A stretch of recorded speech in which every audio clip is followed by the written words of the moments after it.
बांझ एक रुला देने वाली कहानी। राजकुमारी के पांव आज जमीन पर धरे नहीं धरा रहे थे। क्या करे, किधर जाए।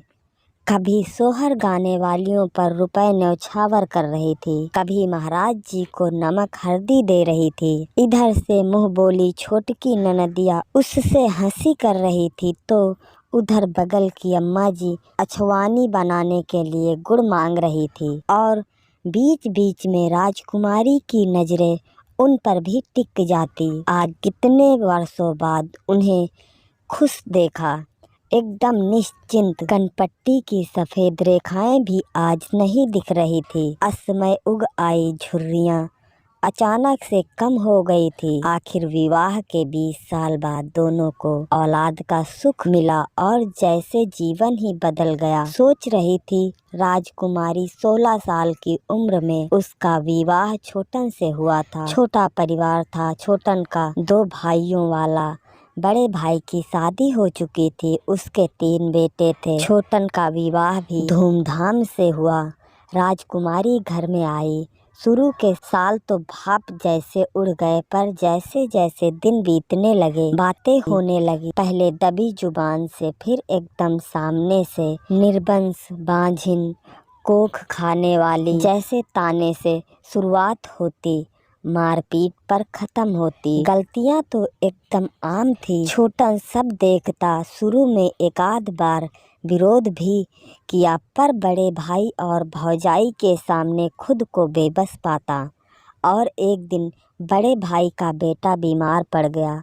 माना गया कि सारी करतूत राजकुमारी की है, इसी ने किसी से डायन करवाया है।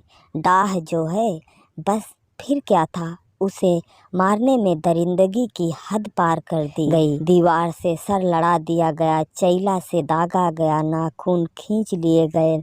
छोटन की भी पिटाई हुई और दोनों को घर से बाहर पटक दिया गया। सिसकी सी आई, आंसू ठूड़ी तक बह आए थे। चौंक गई वो, न बिल्कुल न। आज इन बीते दिनों का क्या काम, गुनगुनाने लगी राजकुमारी। ललनवा कवना बने फुलेला, मजिठिया ता चुनरी रंगाई बहो।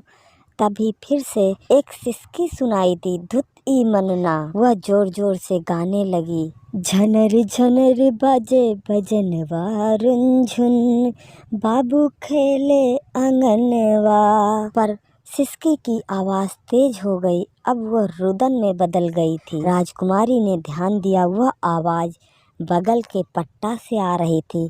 अरे ई तो जीजी है, का हुआ कहीं।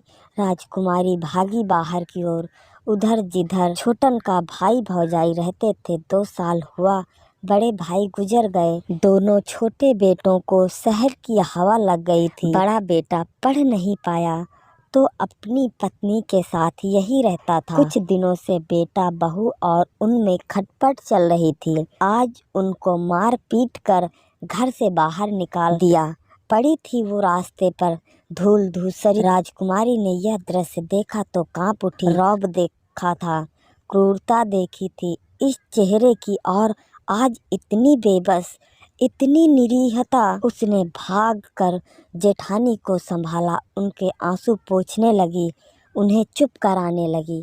तभी उसने देखा कि जीजी की रुलाई हंसी में बदलने लगी है। हंसी ठहाकों में बदल गई, ठहाके बढ़ते गए, उनका स्वर ऊंचा होता गया। और अचानक उन्होंने राजकुमारी का हाथ झटक दिया, उसे धकेल दिया। उठकर खड़ी हुई, आसमान की ओर देखा और चल पड़ी।